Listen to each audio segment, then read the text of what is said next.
Assalamualaikum warahmatullahi wabarakatuh. Waalaikumsalam warahmatullahi wabarakatuh. Halo semuanya. Halo. Selamat sore. Sore. Oke, sebelumnya saya ucapkan terima kasih kepada teman-teman mau hadir di sini untuk mengikuti bimbingan kelompok bersama saya. Dan perkenalkan, nama saya Azhara Nurul Haqni Ramadhani. Teman-teman bisa panggil saya Kak Ara. Halo Kak Ara. Oke. Ya, sebelum kita mulai acara bimbingan kelompok pada sore hari ini, alangkah lebih baiknya kita berdoa terlebih dahulu agar bimbingan kita berjalan dengan lancar. Berdoa dimulai.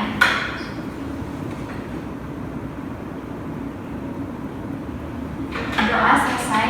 Oke, karena tadi kan saya udah kenalan nih, teman-teman belum kenalan kan? Nah, mungkin kita kenalan terlebih dahulu kali ya. Jadi nanti saat saya tunjuk siapa yang perkenalan, teman-teman sebutkan nama dan sebutkan hal apa yang teman-teman benci gitu atau enggak teman-teman sukai gitu ya. Oke, dimulai dari sebelah sini. Halo. Nama saya Beliana. Saya nggak suka nunggu. Oke,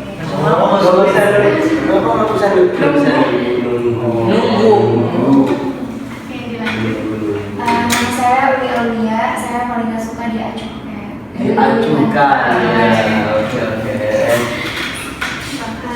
Perkenalkan, nama saya Dea Satika.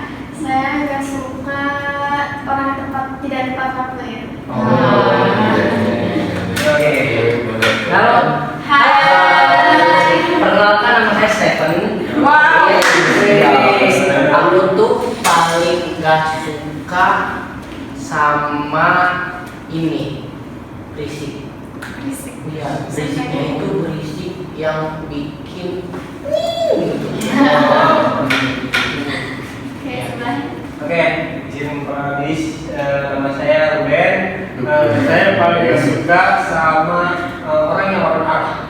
Lawan arah. Biasanya itu ibu-ibu ya. Banyak juga sih bapak. Bapak juga ada. Sering banget. ya Uben. Perkenalkan, nama saya Kai. Saya paling gak suka diatur.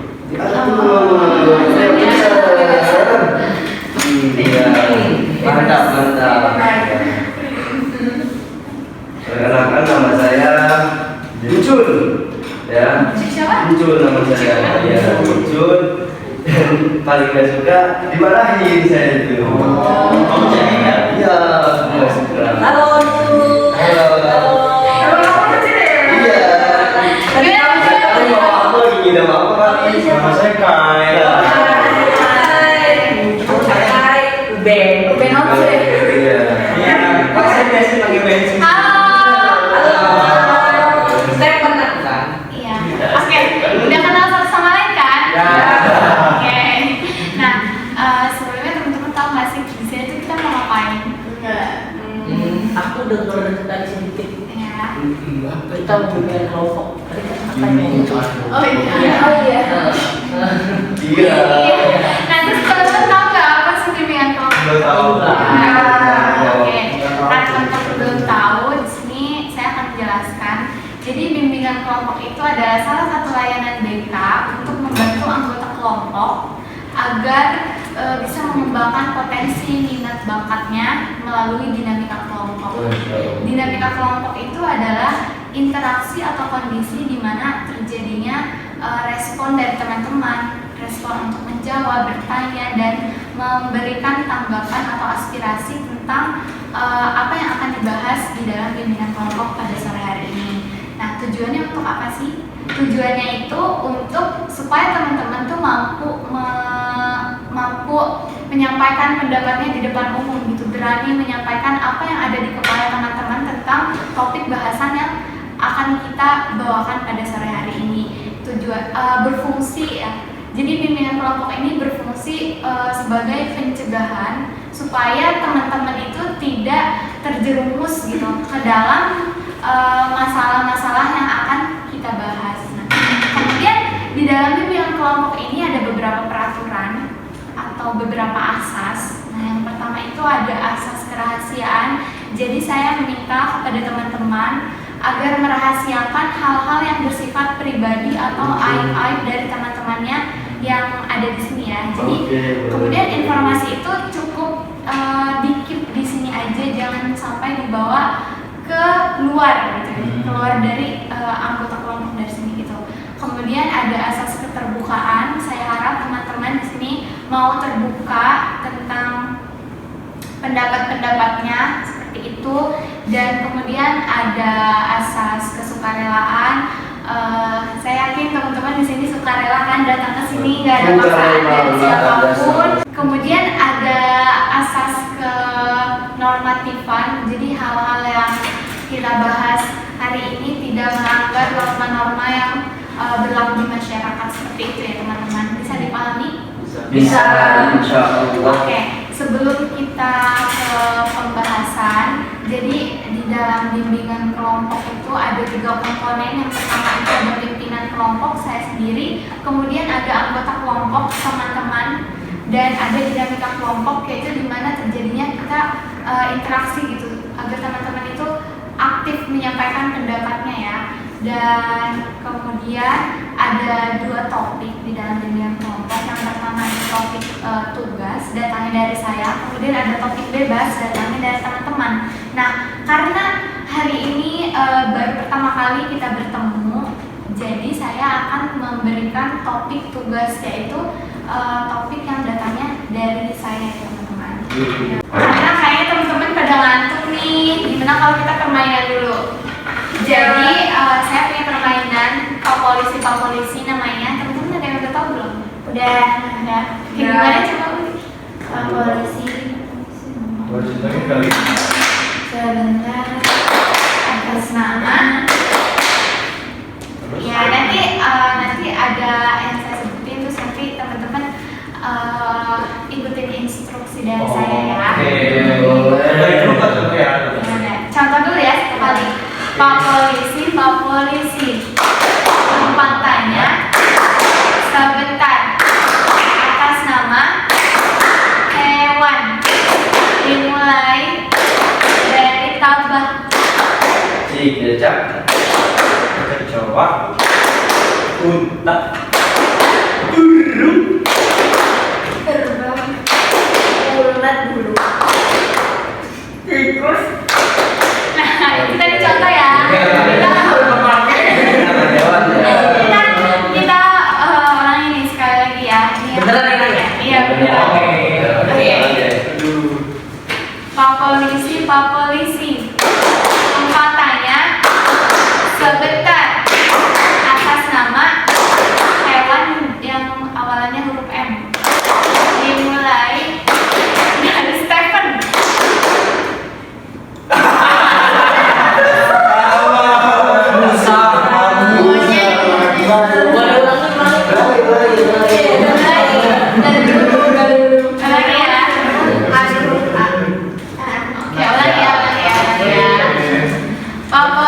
Pak Polisi, numpang tanya, sebentar, atas nama hewan yang berawal dari huruf B, dimulai dari encun. badak, beruang, Tangau, banting, Burung. Babi.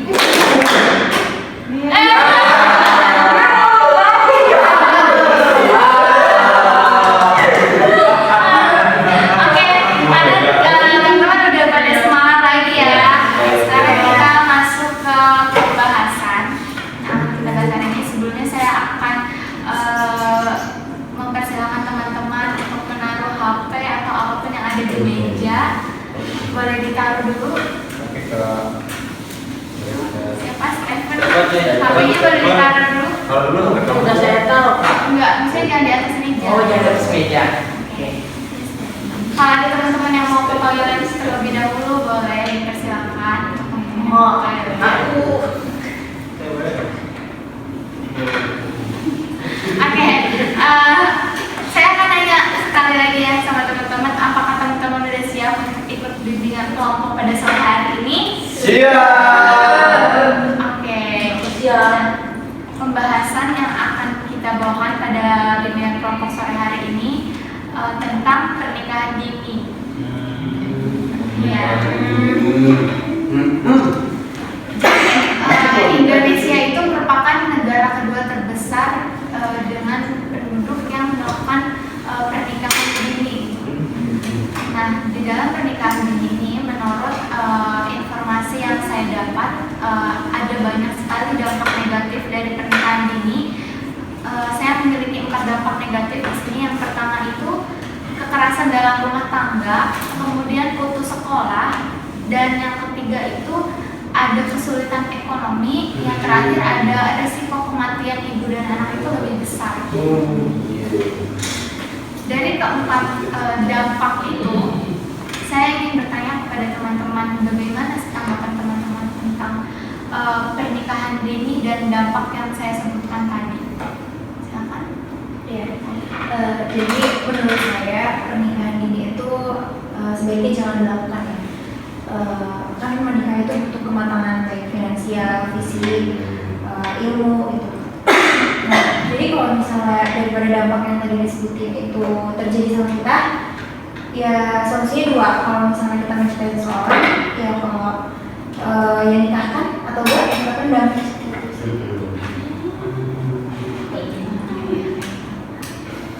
Dari yang lain ada? Aku Boleh? Stephen. Iya, silakan.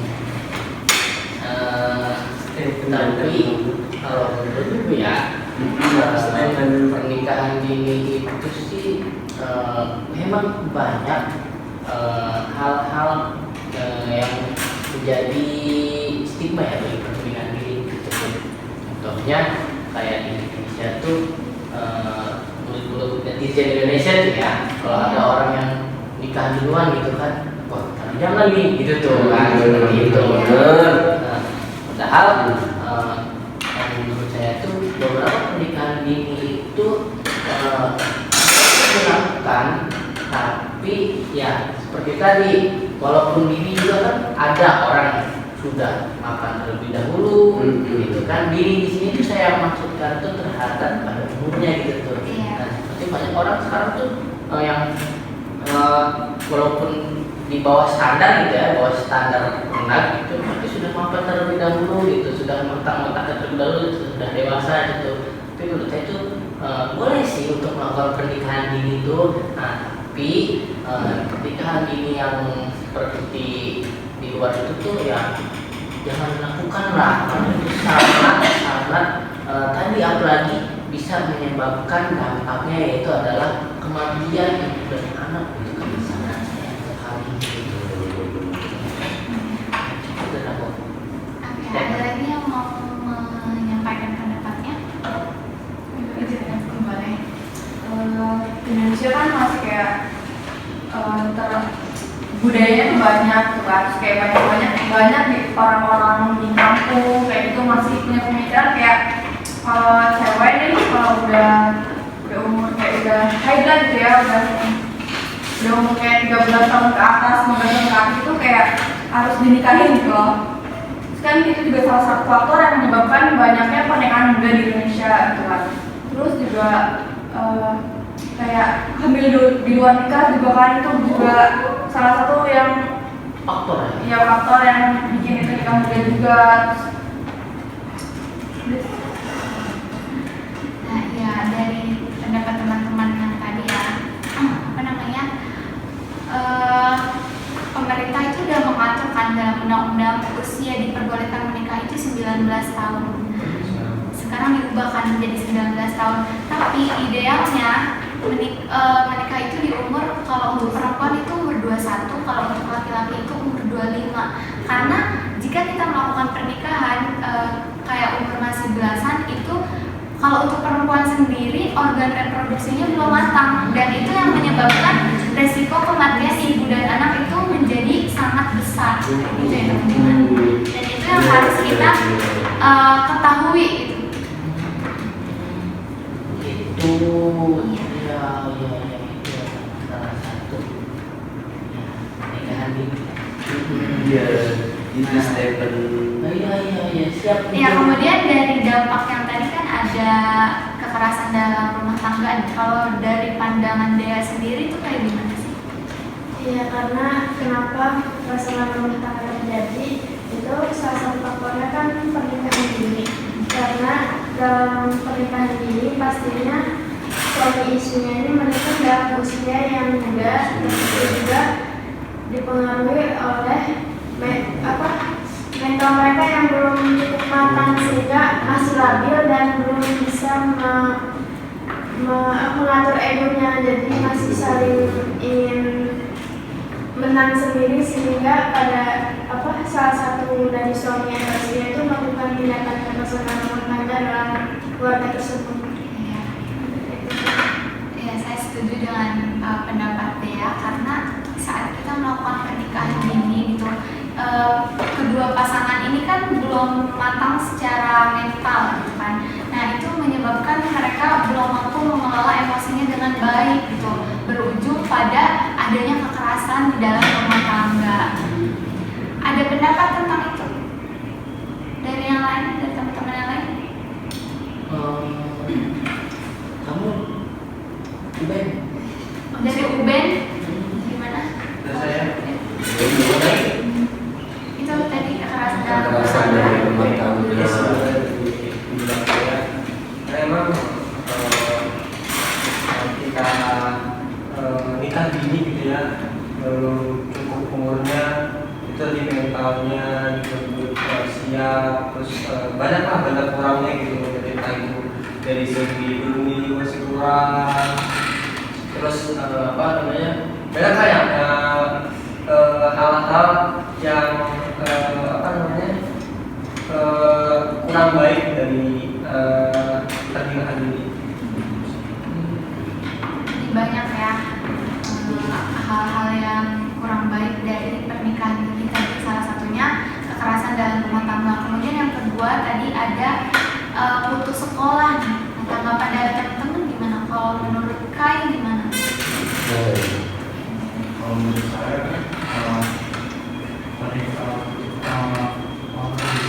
sekolah adalah gara-gara mereka di bangsa pendidikan kan. Nah, dari bangsa ini otomatis kan mereka ini udah melakukan hal yang udah gimana ya, istilahnya ambil keluarganya kan. Nah, jadi daripada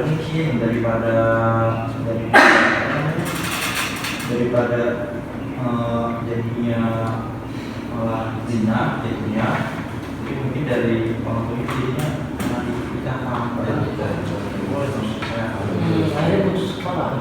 jadi putus sekolah jadi itu miris banget sih kan. Di tempat saya juga ada seperti itu, jadi saya juga lumayan tahu kalau soalnya ada yang putus sekolah dan ini tuh kayak jadi terlalu bebas semuanya. Iya, jadi aturan-aturan di sekolah juga kebanyakan tidak memperbolehkan kan siswa atau siswinya itu menikah. Jadi saat mereka ketahuan menikah, ya mau nggak mau mereka harus putus sekolah kan, keluar dari sekolah kayak gitu. Nah, terus tadi yang ketiga itu ada kesulitan ekonomi ya. Kalau dari teman-teman sendiri tuh kayak gimana sih memandang itu? Sebelumnya Boleh? kenapa pernikahan dini terjadi biasanya berawal dari kemiskinan atau ekonomi mereka suatu keluarga itu kurang ya. Jadi mereka putus sekolah dan memutuskan untuk menikah.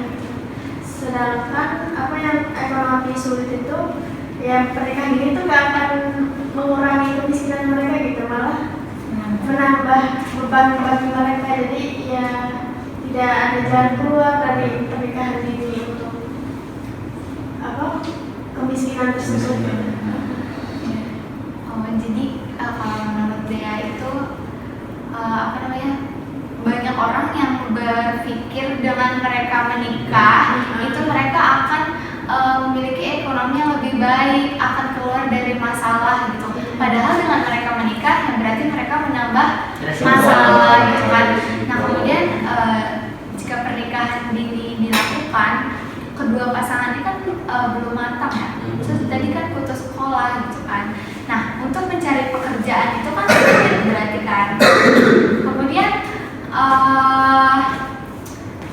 sulit mencari pekerjaan, tidak ada pekerjaan, tidak ada pemasukan, tapi mereka kebutuhannya lebih banyak gitu karena mereka sudah menikah, punya anak. Kalau menurut Encun, iya. Tentang Kesulitan ekonomi. kesulitan ekonomi mungkin ya karena mungkin awalnya karena emang udah pengen nikah gitu ya, sedangkan buat modal itu hanya pas-pasan gitu, tapi dia tidak memikirkan untuk jangka panjang ke depannya.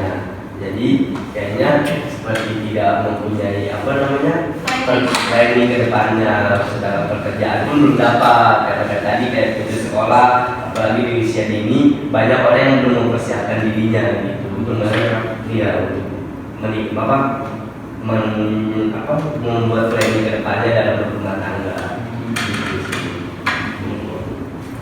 Nah, kemudian ada yang terakhir itu akibatnya resiko kematian ibu dan anak itu kan lebih besar ya saat kita melakukan pernikahan dini. Saya mau tahu nih pandangan dari Berlin itu kayak gimana sih? Bener kan tadi perempuan itu kan 21 tahun ya, itu kan biar matang, pakaian kayak di sana. Itu jangan sampai lah kita ini sebagai perempuan gitu kan harus tahu, harus sadar kalau kita ini belum bisa untuk hamil di usia yang muda gitu, jangan membahayakan diri sendiri kayak gitu. Ya, apa ya, jangan memaksakan gitu kan, jangan memaksakan kalau. Nah ya.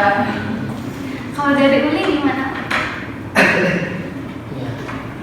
Dari saya tentang pemasangan reproduksi.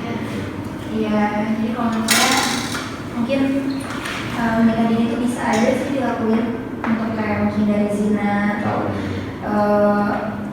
untuk kayak banyak kan orang yang kayak punya anak di usia muda biar nanti mereka bisa tumbuh besar, kita masih muda gitu kan.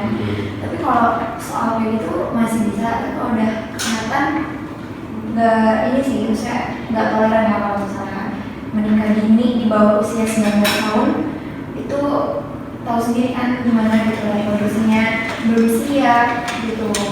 Terus kemungkinan besar kan menikah kan kebanyakan tujuannya untuk punya anak gitu. Nah mungkin dari laki-laki dari semenjak dia balik itu mungkin sudah siap untuk membuahi gitu. Tapi kalau perempuan dia yang menerima, dia yang melahirkan, dia yang mengandung gitu. Resikonya udah besar gitu. Jadi ya kurang ini sih. Kurang siap. Kalau dari ya boleh sekarang. Jadi itu buat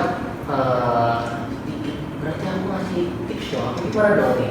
Enggak Ya, sih, apa aja? ya. Jadi pernikahan dini yang memang kalau sudah terjadi gitu tuh, tapi mereka tuh ternyata belum siap untuk punya anak. Nah, kita kan di Indonesia khususnya pemerintah kita punya program berencana. Nah, kalau memang kan kita merasa belum siap secara umur, secara psikologis itu sudah cek ke dokter, ternyata wah ini secara telurnya masih kurang seperti ini atau bagaimana gitu kan. Nah, kita kan bisa ada dari KB, kita punya namanya alat kontrasepsi gitu kan. Nah, itu adalah satu pencegahan juga sih kata betul dari pernikahan dini itu buat mengurangi resiko kematian ibu dan anak. Cocok sekali. Sangat ini ya apa informasi gitu yang memberikan informasi baru kepada kita. Kalau dari pandangan Ruben gimana? Ya,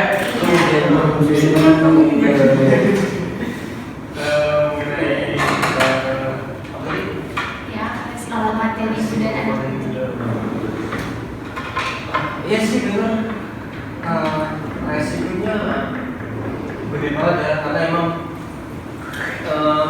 iya dong, maksudnya itu kan jadinya merugikan buat diri kita dan calon bayinya juga ada pasti. Jadi ya kita yang mau memperbanyak keturunan gitu ya, mau pengen punya anak gitu biar tambah rezeki misalkan kan, jadinya malah kedua-duanya ya bahaya gitu ya, mau rugi gitu. Apa yang dilakukan? Banyak pohon yang makin berat.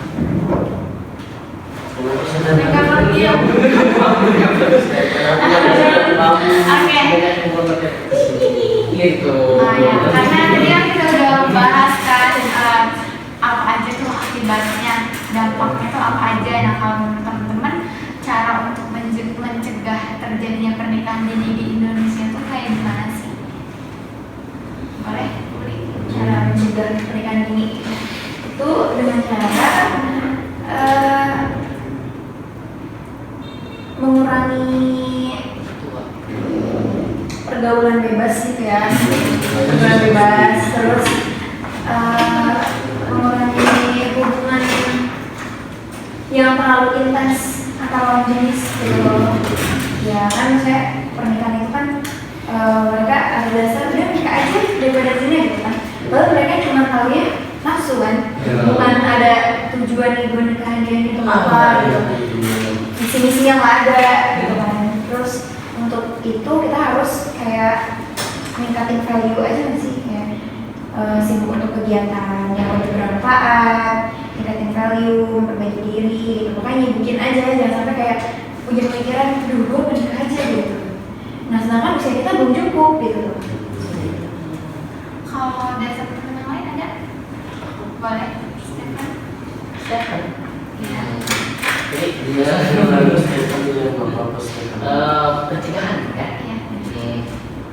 Pencegahan misalnya itu berkali yang sudah diomongkan, dibahas oleh teman-teman kita semua gitu ya.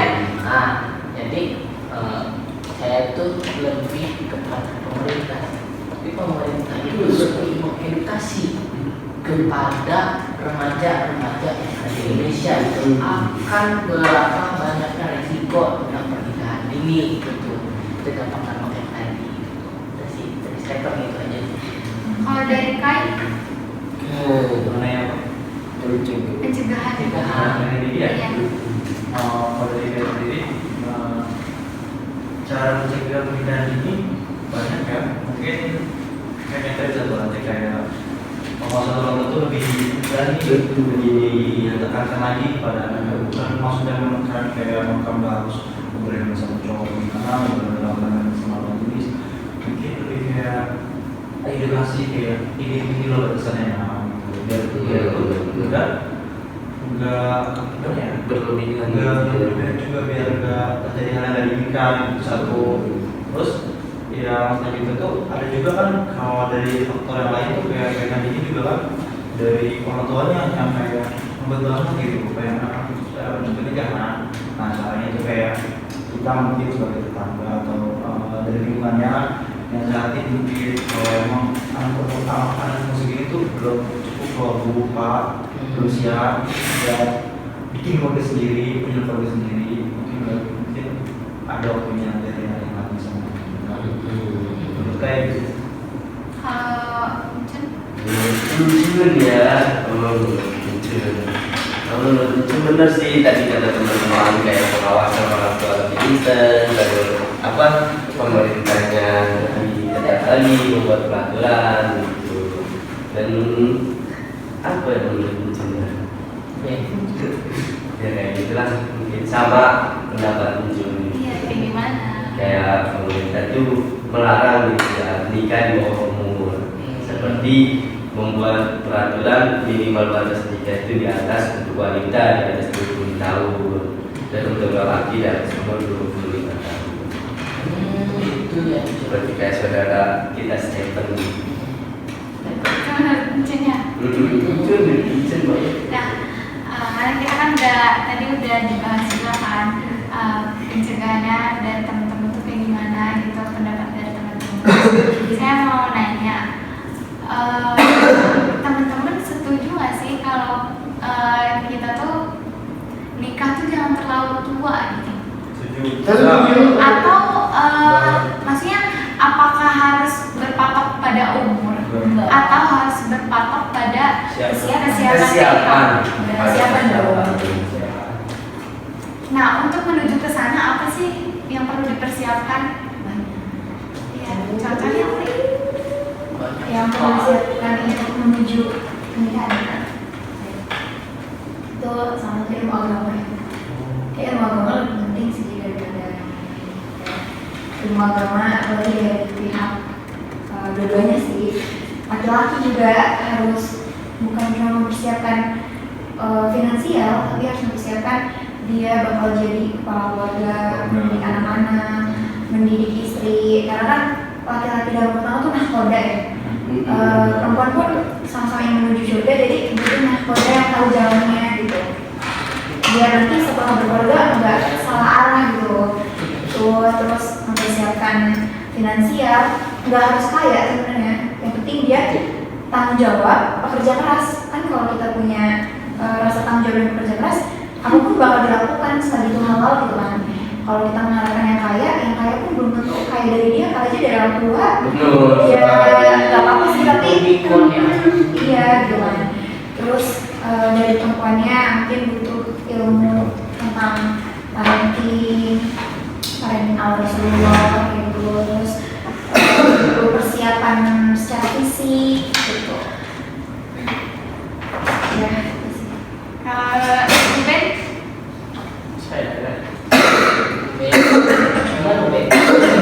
Tadi yang sudah disebutkan itu saya tadi mau mengatakan gitu, cuma Setuju ya.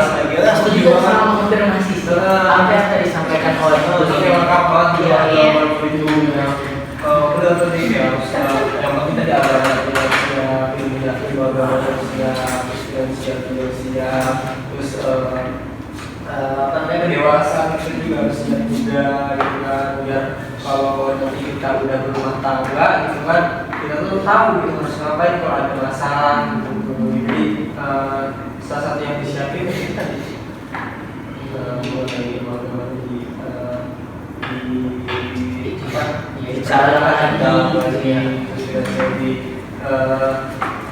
dipastikan bisa mencukupi untuk keluarganya juga itu. dari yang lain ada lagi? Dan dia Membicarakan saya sangat betul apa yang katakan oleh Uli sama Ruben. sama Ubed Ya, jadi perlu untuk mempersiapkan mental, terus finansial sama ilmu ya, karena itu sangat penting untuk membangun kehidupan baru. Karena kita tidak mungkin untuk bergantung terus pada orang tua ya, untuk menghidupi keluarga baru. Terus juga ya sebelum kita melangkah ke step pernikahan, sebaiknya kita bisa mengupgrade diri dulu, biar bisa menjadi versi terbaik kita gitu, menjadi seorang ibu, menjadi seorang istri gitu. Baik, itu tadi. dari Ben. Dari saya itu dari kesehatan mental, kesehatan finansial, terus dua belah pihak nih kayak udah siap, maksudnya udah tahu ilmu agama kayak gimana, terus kayak tahu parenting kayak gimana gitu ya. Dari dua belah pihak ya, terus tahu kayak cara menyelesaikan masalah dalam rumah tangga itu kayak gimana gitu. Terus komunikasi yang baik juga.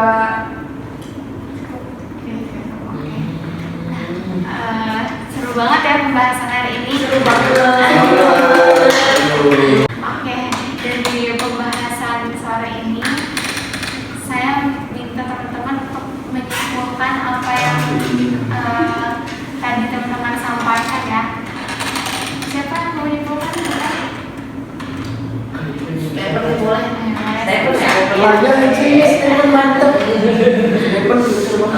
Jadi dari apa yang sudah Stephen tangkap hari ini, Stephen pelajari hari ini adalah tentang beberapa risiko dalam pernikahan ini untuk berdampak pada pertama pada putus sekolah gitu kan, kemudian tingkat kematian ibu dan anak yang tinggi gitu kan, dan beberapa cara pencegahan dan seperti tadi banyak edukasi dari pemerintah kepada masyarakat untuk kepada remaja.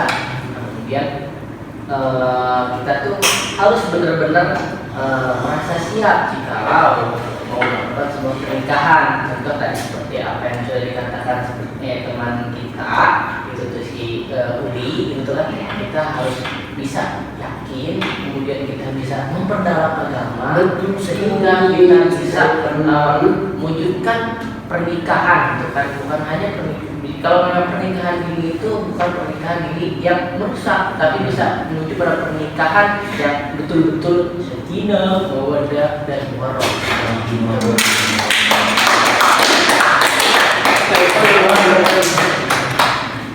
Karena ini panas banget ya, boleh gak sih kita permainan dulu gitu? Boleh. Oke, teman-teman boleh berdiri dulu. Apanya? Kita Iya.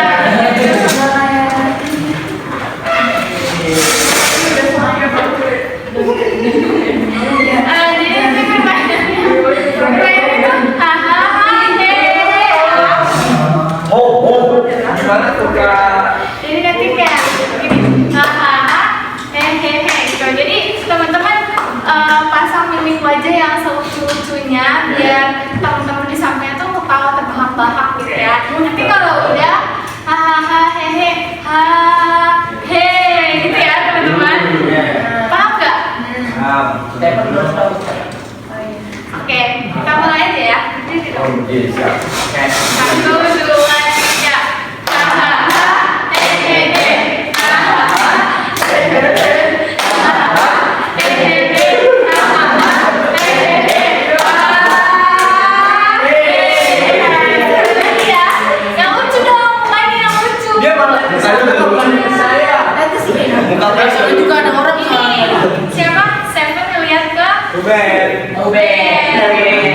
komen terkait kencung. dari Ben ke Kai, Iya. Jun ke Kai. satu, dua, tiga. Itu bingung. Hahaha hehehe hahaha hehehe hahaha.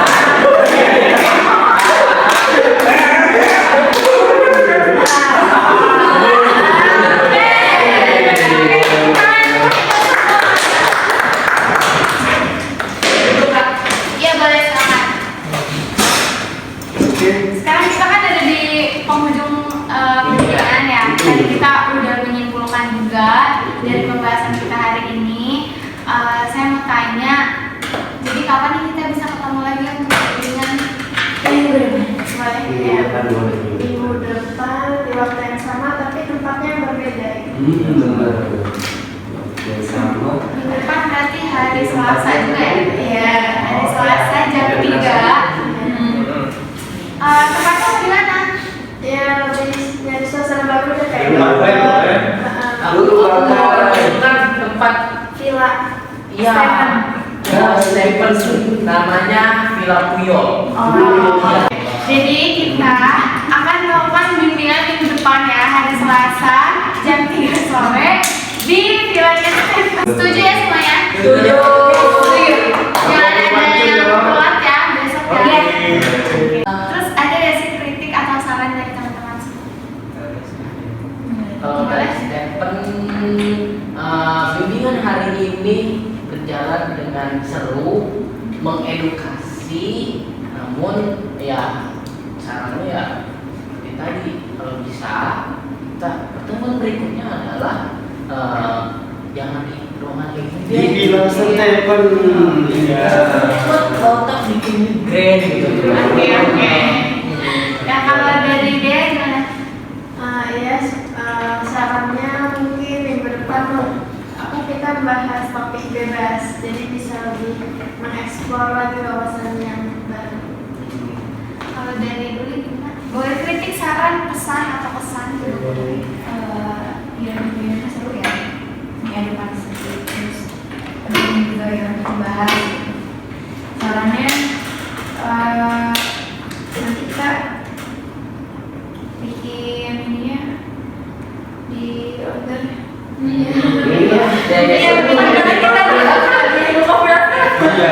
Kita pulang, marilah kita berdoa terlebih dahulu. Berdoa dimulai.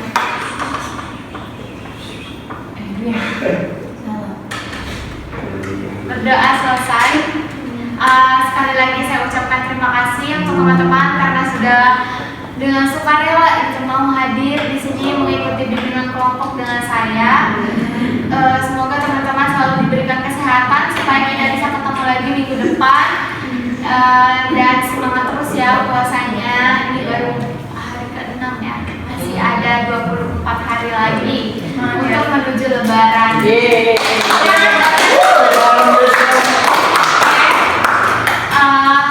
Kurang dari lebihnya saya mohon maaf.